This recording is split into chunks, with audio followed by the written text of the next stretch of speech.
الحمد لله رب السماوات ورب الأرض رب العالمين وله الكبرياء في السماوات والأرض وهو العزيز الحكيم.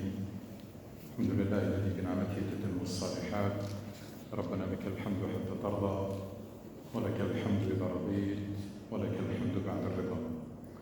صل اللهم وسلم وبارك على سيد الأولين والآخرين محمد وعلى آله وصحبه أجمعين ومن تبعهم بإحسان إلى يوم الدين.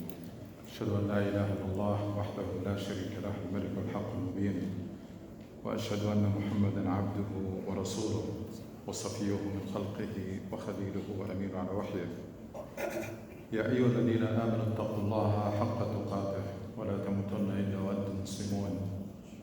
يا أيها الذين آمنوا اتقوا الله ولتنظر نفس ما قدمت لغد واتقوا الله إن الله خبير بما تعملون.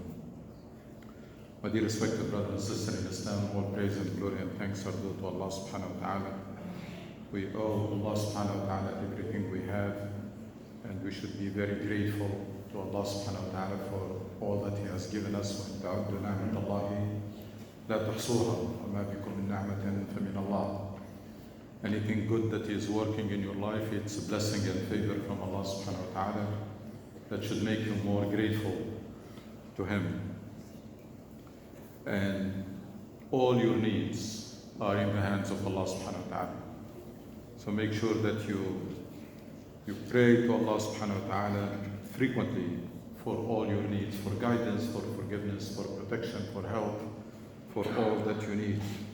That's a very powerful tool in our hands, that is the dua. Unfortunately, a lot of people are not taking full advantage of it. Dear respected brother and sister in Islam, we come to Jumu'ah to remind ourselves of what we should be doing and also to motivate. So to remind, to know, and also to motivate.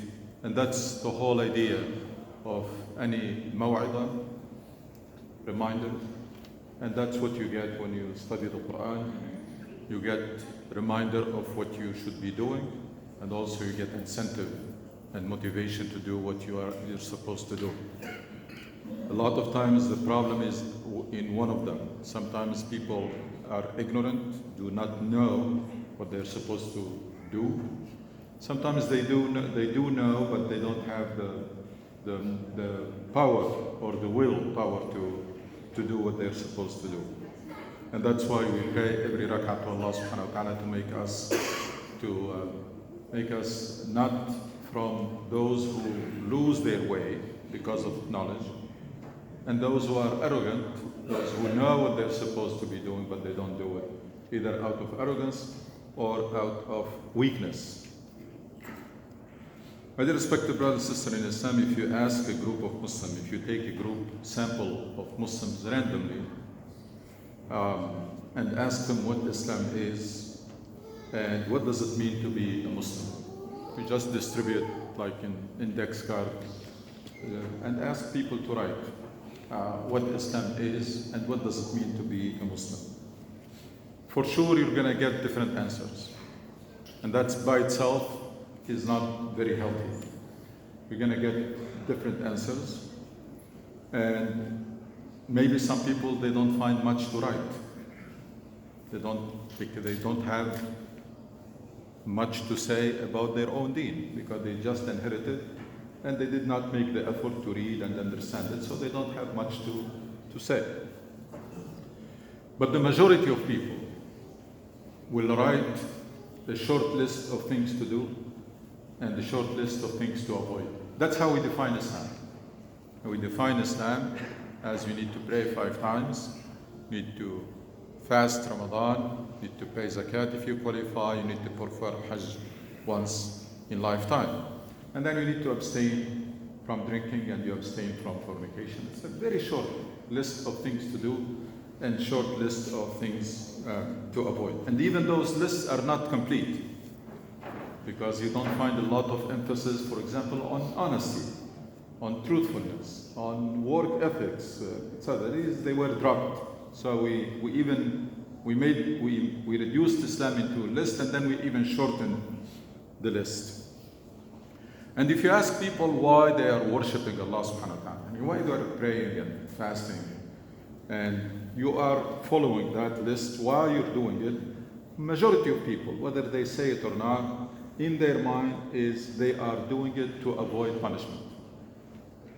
I'm praying because I was told that if I don't pray, Allah will throw me in hellfire. So I'm praying to avoid that. I don't want to be punished on the day of judgment, so I'm praying.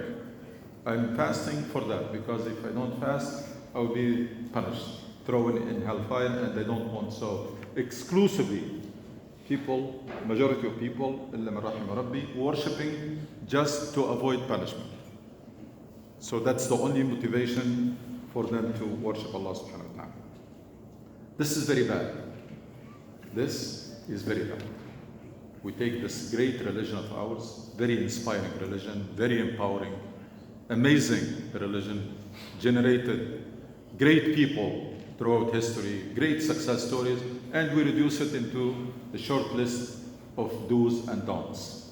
And then we take the relationship with Allah subhanahu wa ta'ala, which should be multi-dimensional.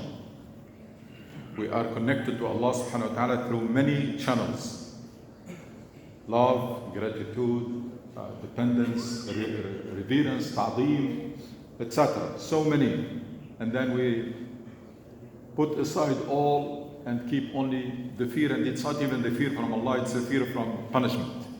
It's just the fear from punishment. We reduce that great relationship with Allah subhanahu wa ta'ala into something that is only fearing punishment, which makes our relationship with Allah subhanahu wa ta'ala, which we are supposed to be abd of Allah, servant, but we are supposed to be servant happily, not because we have to.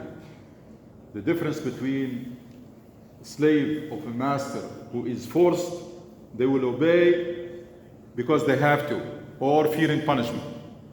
And between being servant of Allah, you're doing it out of love and expressing your gratitude to Allah subhanahu wa ta'ala. Huge difference between the two. It's a huge difference between worshipping Allah because you love Allah and you want to express your love to Allah. You are grateful to Allah, you want to express your gratitude.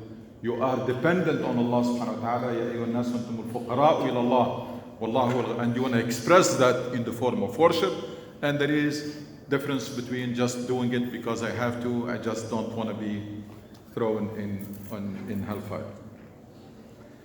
And we keep going. If you ask a Muslim or group of Muslims to tell you about Allah subhanahu wa ta'ala or about Prophet Muhammad sallallahu alaihi wasallam, who we all say he is our role model.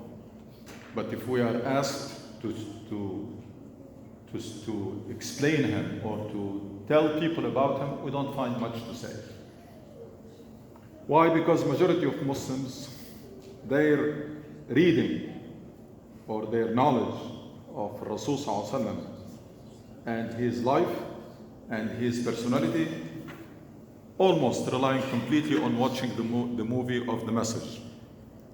Many Muslims, that's all what they got from the seerah. They never bothered to read about this great prophet of ours and his personality and his life. And even though we all say that he is our role model, I don't know how you say that someone is your role model and you have very limited knowledge of him. Your role model meaning that you know him very well and you want to be like him. You're doing your best to be like him. That's the meaning of. So majority of Muslims will not find much to say about Allah and about Prophet Muhammad sallallahu alaihi wasallam. Some Muslims, they go step ahead. You ask them to define Islam, they will say, no, Islam is not just worshiping. Islam is a way of life. That's good. That's at least better than a short list of do's and don'ts. Now, way of life means what? Means that you live your life by Islam. That in your daily behavior and interaction, you do only things that are halal. So when there is something haram, you don't do it. That's living by Islam or adopting Islam as a way of life. But that's also limited. Why limited? Because it leaves a room for a Muslim to be passive or indifferent. So I can keep Islam for myself. I can try to follow the teachings of Islam for myself, but I don't care what's happening around me and what's happening in this world. If I define Islam as a way of life, that becomes okay. It becomes okay for you as long you are doing only halal and you are avoiding haram in your life. What's happening around you, what's happening in this world, you become passive and disengaged and indifferent. And even though anybody who properly understands Islam knows that there is no room for passiveness in Islam. There is no room in Islam to say that that's none of my business. I'm going to mind my own business, take care of myself, my family, but what happens in society and the world, that's not my business. Anybody who properly understands Islam knows this is wrong. And this is the reason why, because of these definitions, this is the reason why only a small fraction of Muslims are active. Few Muslims, you go to a community, there is 500 families or some masajid that are even more than that. And then you try to find who are active, you find only small number. Why? Because the majority, they are under the impression that's not necessary. And I'm applying Islam in my life. I don't need to be active, or I don't need to volunteer my time. I don't need to do anything extra. Those who are doing extra, maybe they want to have a better place in heaven. And I am okay with any place. Majority of people, unfortunately, think this way. And even those who are active, majority, they are active, the kind of convenient activism. What's convenient activism? Meaning when you don't have anything better to do, then you can go and volunteer probably some of your time. It's not really out of commitment. It's your spare time, spare money, something on the side. And that's why, as you can see, a lot of Islamic activism, whether here and anywhere, is not making difference. It's mostly managing the status quo. You have few people managing the mosque, just keep things running. But you don't see any substantial growth or change or moving to the next level or impact. It's managing the status quo. Let's leave all of this. Let's try to discover and find what is our deen, what's the real definition and the understanding of our deen. My dear respected brothers and sisters in Islam, one of the things that unfortunately I don't know how we missed it, even though it is at the heart of our religion, is that Islam is essentially a big mission. It's a big job that you embrace. It is the reason why Allah created you. It is your job description in this life. You have to understand it and fulfill it to the best of your ability. It is a big mission with big goals. They call them maqasid. What is it that Allah wants to happen on earth? This is your job to fulfill. Infad muradillah. Infad muradillah. So to be a Muslim, meaning what? Infad muradillah, meaning to fulfill Allah's purpose. To understand and fulfill Allah. That's the meaning of being servant of Allah. So you're no longer applying what you like or what your desires become coming from the will of Allah. Whatever Allah subhanahu wa ta'ala wants to happen on earth, that becomes your job, and you do it happily, with no hesitation and with no second thought. So to be a Muslim, meaning to dedicate, to commit, to dedicate your life to understand and fulfill that mission and achieve those goals. That's the definition that we have been missing for a long, long time. To be a Muslim, meaning you commit, you pledge that you're going to dedicate yourself and your life to understand the purpose of Allah and fulfill it. To understand your mission and fulfill it to the best of your ability, not spare time or spare money. To understand the purpose of Allah, the goals that Allah wants to happen on earth, and to fulfill them to the best of your ability. Muradillah. Ma'rifat wa infad muradillah. Ma'rifat wa infad muradillah. That's the meaning of surrendering to Allah. Surrendering, meaning that from now on, I'm not gonna do what is convenient, I'm gonna do what is expected. What Allah subhanahu wa ta'ala expects from me and wants to happen. معرفة وإنفاذ مراد الله ابتغاء رضوان الله.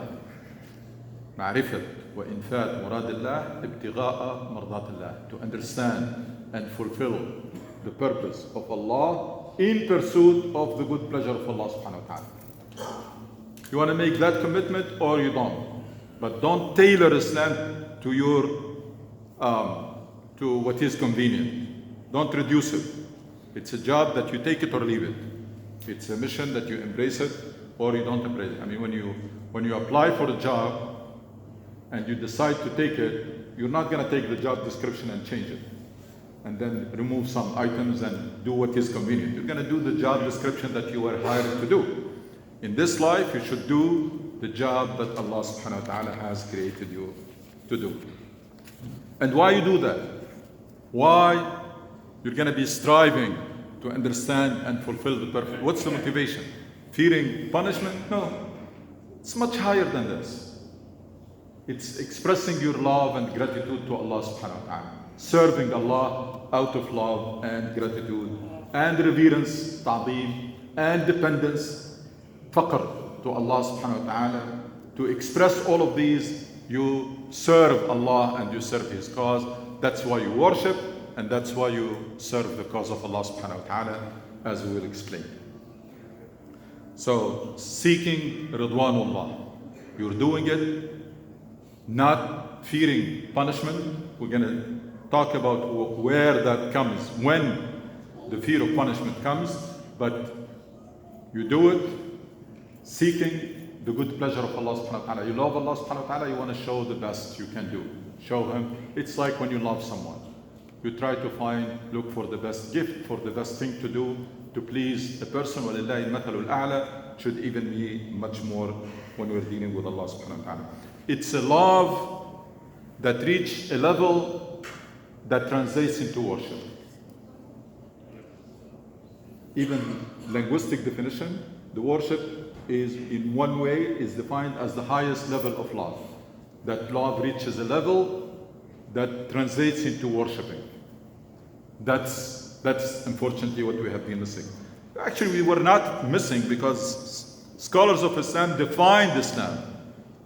If you look, read, and make the effort, you will find that one of the best definitions I found that in your relationship with Allah subhanahu wa ta'ala should be تمام الخضوع مع تمام الحب. It's an amazing definition. Complete obedience out of complete love. Complete obedience, but not obedience because you have to. That you're doing it reluctantly. No, you're doing it happily. They define Iman, one of the best definitions is تمام الخضوع مع تمام الحب. That you obey Allah subhanahu wa ta'ala completely out of complete love to Allah subhanahu wa ta'ala. Even fear of Allah. The fear of Allah before we get to the fear. So the highest level of worship and serving Allah out of love and gratitude and reverence, etc. And then comes shame, haya. That you don't do something haram, not because you're feeling punishment. Before even thinking about punishment, it's because Allah is watching. It's out of shame. That's another motivation for you to do good and to abstain from haram, not punishment. We're going to come to the punishment, which is the last resort. When everything else fails, that's the only thing that is left. But out of love and gratitude, and then out of haya, feeling shame that Allah is watching you and you're going to do something that does not please Him, or that He does not like you to do it, does not expect you to do it. And then comes also fear of what? Fear of the embarrassment. Fear of falling short. That this is the expectation from you and you are afraid that you fall short. You don't live up to the expectation. Because the expectation that Allah has from us is very high. And we should try always to live up to those expectations. So we should be concerned that we feel we fall short of the expectation. That's why there is a verse in the Quran says, لا تخزنا. Don't embarrass us on the day of judgment. With people, they are motivated, they don't want to be embarrassed. It's not like, now, so where this punishment, fear of punishment comes, when all of this failed. When your iman goes so low, all these motivators, they go so low, the only thing left is fear of punishment that will make you to do the minimum. And do it until you refresh the rest. It's temporary. Worshipping Allah out of fear of punishment should be something temporary. You know, when you drive a car and you have a flat tire, you put the spare wheel until you fix the tire. It's okay to use these examples. Quran uses all kinds of examples. وَلِلَّهِ الْمَثَلُ الْأَعْلَى. Worshipping Allah subhanahu wa ta'ala out of fear of punishment should be like that. It's something that is temporary because your iman has gone so low, so weak. All the other motivators are not working. So now you're doing the minimum. You're praying and you're staying out of haram, fearing punishment. That should be temporary until you work on your iman to renew it and refresh it. That should be our attitude and should not be permanent. Like unfortunately many Muslims, because worshipping Allah out of fear of punishment will make you do the minimum. Worshipping Allah out of love and gratitude will make you try to do the maximum. And that should be the norm, and the other should be the exception. When everything else fails, iman goes up and down. So when your iman goes down and all the other engines of motivation are not working, then that's the only thing that is left. You use it temporarily until you replenish your iman. So that should not be permanent. Like many Muslims nowadays, they're fearing Allah subhanahu wa ta'ala only out of fear of punishment. That should be again temporary. The essence of our deen. The essence of our deen is one word. Our deen is about change. Our deen is about change. تغيير. تغيير نحو change towards the better, which Islam called Islah. Beautiful word, very loaded. Islah meaning making things better. So this deen, if you want to summarize it in one sentence, this deen came to make people better people and make this world better place. Because Quran, on behalf of Shu'aib, he said, my mission is in uridu illa al-islah. Exclusively, I only desire your betterment. I want you to be better people and I want your conditions to improve. That's the essence of our deen. Changing to the better, changing people and changing conditions. That's what Quran calls it Islah. And that's the whole idea of Amr bil Ma'ruf and Nahy anil Munkar. What's Amr bil Ma'ruf and Nahy anil Munkar? Anything that is good, you keep it and try to strengthen it. Amr bil Ma'ruf. Enjoining that which is good. And anything that is bad, you try to reduce it. Minimize it. Hopefully it can be eliminated. That's Islah. That's making things better. That applies to you as an individual. Anything good in you, you try to keep it and strengthen it. Any bad habit you have, you try to minimize it. That applies to the society. Anything that is good in the society, social norm, policy, domestic, foreign policy, whatever, anything that is good, you defend it, you keep it and strengthen it. Anything that is bad, you join people who are working against it. That's the essence of our deen. It's about difference. So when you see people, when you see Muslims are improving as individuals and as communities and are making difference, then you know they have the proper understanding of Islam. On the other hand, if you see stagnation, like what we see today in most Muslim world, we are very characterized with stagnation. Every one of you who goes for visit, they come and say, I found the country exactly the same way I left it 20 years ago or 30 years ago. There is hardly anything changes. Now we are committed to stagnation, against the teachings of our deen. Anytime you see stagnation, status quo, you know that people don't understand, they don't have the proper understanding of Islam. So Islam is about change to the better, and the ultimate goal, there are a number of goals, maqasid of Islam, but the ultimate goal is adl, justice. And adl is a very loaded word. These words that you need to understand if you want to master your religion. The word islah, the word taqwa, the word amr bil ma'ruf wa nahy anil munkar, the word justice, qawamina, ya alladhina amanu kunu qawamina bil qist. Stand out firmly for justice. And what is justice? It's a very comprehensive word. You can summarize it as Rasul sallallahu alaihi wasallam beautifully summarized: "أعطاء كل ذي حق حقه، فآتي كل ذي حق حقه." Justice in your relationship with your spouse. You have to be fair. In your relationship with your children. At work, justice becomes meaning that you do your work properly. Justice means you do what you are supposed to do in every context.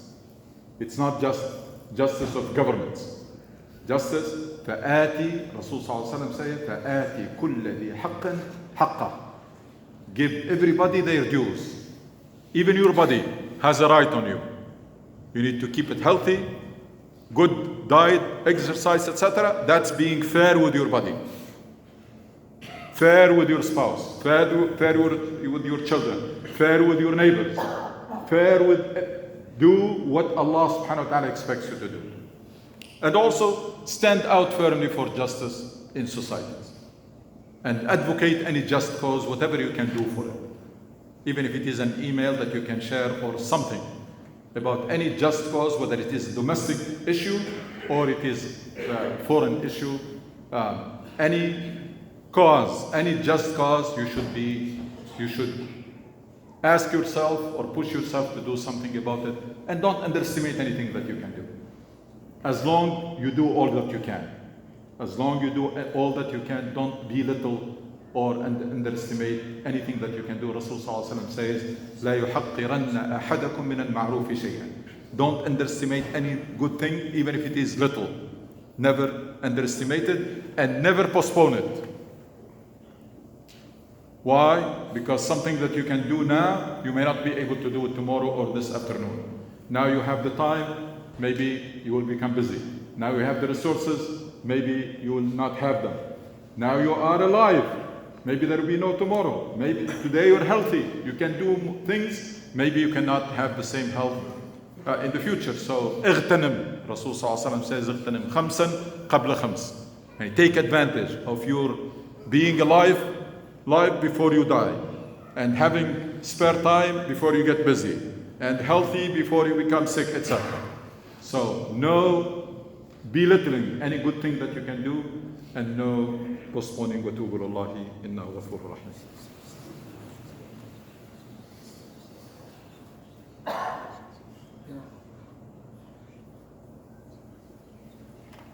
إن الحمد لله نحمده ونستعينه ونستغفره ونستهديه ونتوب إليه. نعوذ بالله من شرور أنفسنا ومن سيئات أعمالنا، من يهده الله فهو المهتد ومن يضلل فلن تجد له وليا مرشدا. Respected brother and sister in Islam, the next question is how? You're saying that Islam is about change, changing things to the better, changing people, changing conditions. Question is how? That's inshallah what we're going to be addressing if we have inshallah the opportunity next week. But just briefly, changing yourself, improving yourself, there is a practical way in Islam called tazkiyah, self-development. Each one should have a plan to develop yourself. If you are serious about fulfilling your mission and pleasing Allah subhanahu wa ta'ala, you should have a plan and challenge yourself with ambitious but realistic goals. What you're going to do with your health, spiritually, your knowledge, your characters, your skills, your finances, etc. Have a plan. Don't live life haphazardly, randomly. Have a plan of self-development. That's the only way you can change. And there is no way you can change without reading, learning, and implement what you learn. You want to improve your health, you need to educate yourself, have awareness, and then implement what you learn. You want to improve your family relationship, you need to learn and implement it. And that applies to everything. Applies to everything is you learn and implement what you learn. That's how, and hold yourself accountable. Challenge yourself and hold yourself accountable. We'll be talking about how you help other people change, and we'll come back even to how you change yourself, how you help other people change, and how you can contribute to the change that is needed in the society. And remember the verse, إن الله لا يغير ما بقوم حتى يغيروا ما بأنفسهم. Your conditions will never change until you do. A lot of people repeat the statement made by Einstein, which is that insanity is to keep doing the same thing, expect different results. It's actually almost some sort of translation of this verse. That if you are the same person, then your condition will be the same. If you keep doing the same thing the same way, then there will be no change. ربنا اتنا في الدنيا حسنة وفي الآخرة حسنة وقنا عذاب النار. اللهم اشف مرضانا وارحم موتانا توفنا وانت راض عنا واختم بالصالحات أعمالنا واجعل خير أعمالنا خواتمها خير أيامنا يوم نلقاك ومتعنا اللهم بالنظر إلى وجهك الكريم. ربنا ارحم والدينا كما ربونا صغارا وارحم موتانا وجميع موتى المسلمين. لا إله إلا أنت سبحانك إنا كنا من الظالمين. صل اللهم على سيدنا محمد. أقم الصلاة.